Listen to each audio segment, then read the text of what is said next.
மன்னவா ஒரு கோயில் இந்த மாளிகை எதற்காக? தேவியே என் ஜீவனே இந்த ஆலயம் உனக்காக.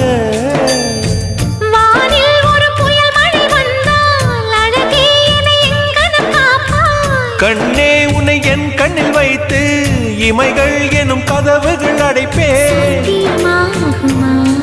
நான் சத்தியம் செய்யவா? தொடு தொடுவெனவே வானவில் என்னை தூரத்தில் அழைக்கின்ற நேரம்.